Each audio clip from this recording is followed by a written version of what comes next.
शांति। आज 13 अगस्त 2025 के बाबा के अनमोल मधुर महावाक्य सुनेंगे। आज की मुरली में बाबा ने एक बहुत सूक्ष्म बात हम सबको समझाई है।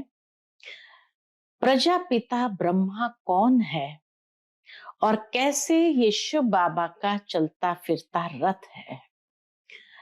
इस सूक्ष्म बात को अच्छी तरह समझना है कि ब्रह्मा प्रजापिता है। सूक्ष्म वतनवासी नहीं कहेंगे, प्रजा के बीच में है।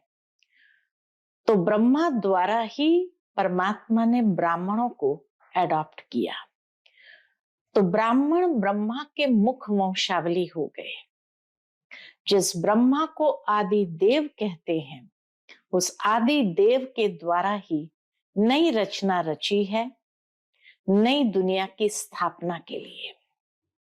साथ ही साथ बाबा कहते निराकार परमात्मा का भी पूरा परिचय सबको देना है कि परमात्मा कौन है और कैसे वो ब्रह्मा के शरीर में प्रवेश करते हैं अपना कार्य करने के लिए। तो सुनते हैं आज की बड़ी सूक्ष्म महीन बातों को जो बाबा ने क्लियर किया है। ओम शांति। मीठे बच्चे, अकाल मूरत बाप का बोलता चलता तत्व ये ब्रह्मा है। जब वह ब्रह्मा में आते हैं तब तुम ब्राह्मणों को रचते हैं। आज की मुरली से प्रश्न है, अक्लमंद बच्चे किस राज को समझकर ठीक रीति से समझा सकते हैं? पहले खुद समझकर फिर ठीक रीति से समझा सकते हैं। उत्तर, ब्रह्मा कौन है और वह ब्रह्मा सो विष्णु कैसे बनते हैं? प्रजापिता ब्रह्मा यहाँ है, वह कोई देवता नहीं, ब्रह्मा ने ही ब्राह्मणों द्वारा ज्ञान यज्ञ रचा है। यह सब राज अक्लमंद बच्चे ही समझकर समझा सकते हैं। विशेष करके जो बाबा ने राज बताया है, एक तो ब्रह्मा सो विष्णु, दूसरा प्रजापिता ब्रह्मा, वो कैसे कोई देवता नहीं और ब्रह्मा के द्वारा ब्राह्मणों की रचना, और कैसे ये ज्ञान यज्ञ को रचा है। ये है मुख्य समझने की बातें। घोड़ेसवार और प्यादे तो इसमें मूंझ जाएंगे। आज की मुरली से पहले गीत बजा है, ओम नमः शिवाय। ओम शांति। भक्ति में महिमा करते हैं एक की, महिमा तो गाते हैं ना, परंतु न उनको जानते हैं न उनके यथार्थ परिचय को जानते हैं। अगर यथार्थ महिमा जानते तो वर्णन जरूर करते। अगर यथार्थ महिमा मालूम होती तो वर्णन जरूर करते। तो बच्चे जानते हो, ऊंचते ऊंच है भगवान। आत्माएं सब अकाल मूरत है, तो हर एक आत्मा का अकाल तख्त भ्रुकुटी की मध्य में है। ऊंचते ऊंच भगवान को ये रथ तो चाहिए ना। रथ में प्रवेश हो बैठ नॉलेज देते हैं, उनको ही नॉलेजफुल कहा जाता है। रचता और रचना के आदि मध्य अंत की नॉलेज देते हैं।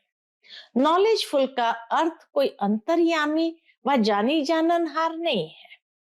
नॉलेजफुल अलग चीज है, अंतर्यामी जानी जाननहार अलग बात है। सर्वव्यापी का अर्थ दूसरा है, जानी जाननहार का अर्थ दूसरा है। मनुष्य तो सबको मिलाकर जो आता है सो कह देते हैं। उनके मन में जो बातें आई सो कहते जाते हैं, फिर यह बातें भी समझ जाएंगे। थोड़ी बात में संशय पड़ने से बाप को ही छोड़ देते हैं। पहली मुख्य बात है अलफ और बे। बाप कहते हैं माँ में कम याद करो, मैं जरूर किसमें तो आऊंगा ना, उनका नाम भी होना चाहिए। उनको आकर रचता हूं। ब्रह्मा के लिए तुमको समझाने का बहुत अकल चाहिए। ब्रह्मा विषय पर समझाने के लिए बाबा कहे बहुत अक्ल चाहिए, समझ चाहिए, अवस्था अनुसार समझाते हैं ना। प्रजापिता ब्रह्मा तो यहाँ है, ब्राह्मणों द्वारा ज्ञान यज्ञ रचते हैं, तो जरूर ब्राह्मण ही चाहिए ना। प्रजापिता ब्रह्मा भी यहाँ चाहिए, जिससे ब्राह्मण हो। ब्राह्मण लोग कहते भी है हम ब्रह्मा की संतान हैं। ब्राह्मण वैसे भी कहते हैं हम ब्रह्मा की संतान हैं। समझते हैं परंपरा से हमारा कुल चला आता है, परंतु ब्रह्मा कब था ये पता नहीं है। अभी तुम ब्राह्मण हो, ब्राह्मण वह जो ब्रह्मा की संतान हो, वह तो बाप के ऑक्यूपेशन को जानते ही नहीं। भारत में पहले ब्राह्मण ही होते हैं। ब्राह्मणों का है ऊंचते ऊंच कुल। वह ब्राह्मण भी समझते हैं हमारा कुल जरूर ब्रह्मा से ही निकला होगा, परंतु कैसे, कब, वह वर्णन नहीं कर सकते हैं।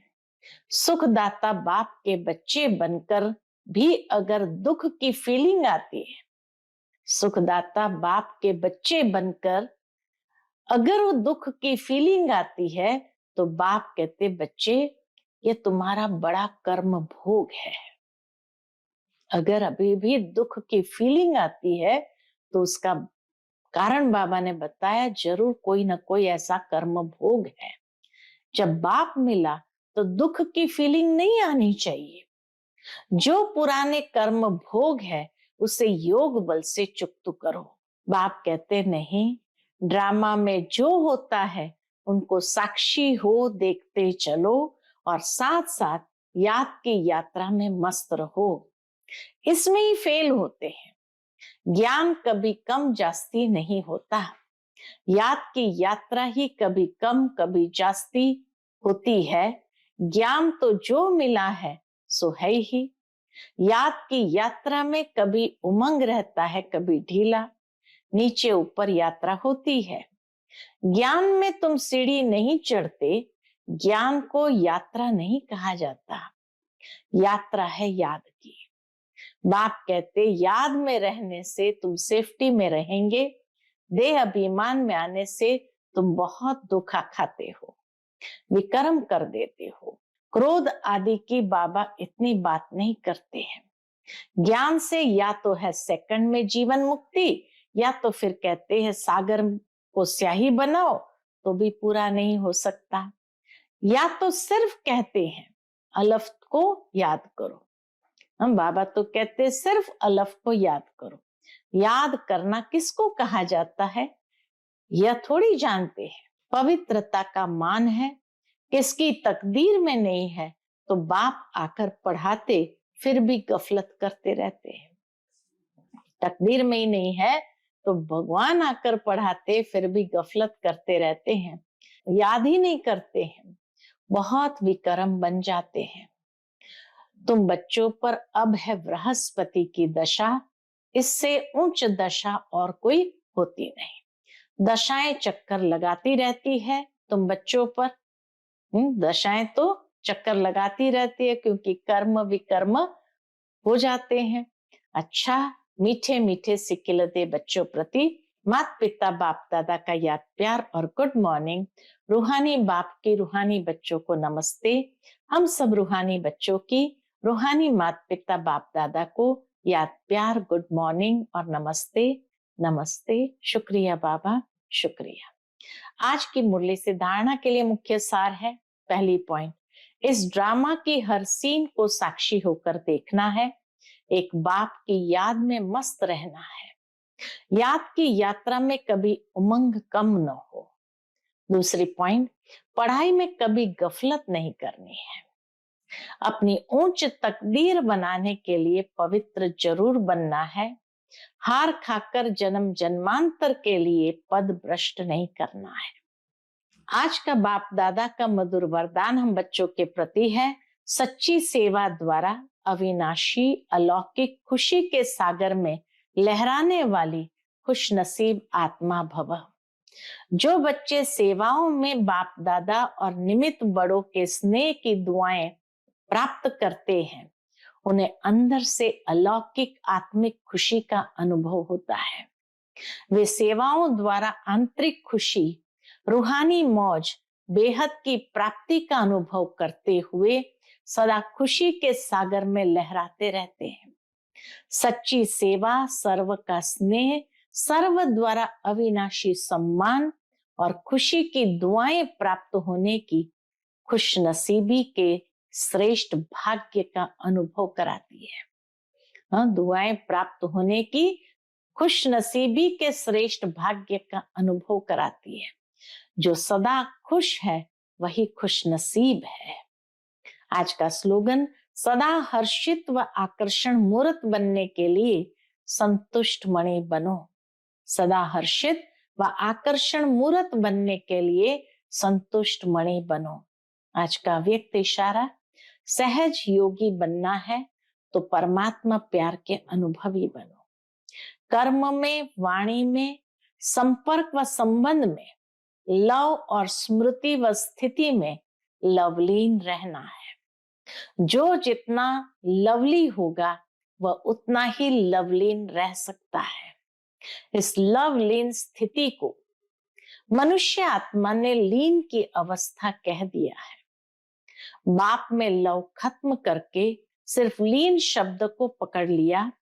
आप बच्चे बाप के लव में लवलीन रहेंगे तो औरों को भी सहज आप समान व बाप समान बना सकेंगे। अच्छा, ओम शांति।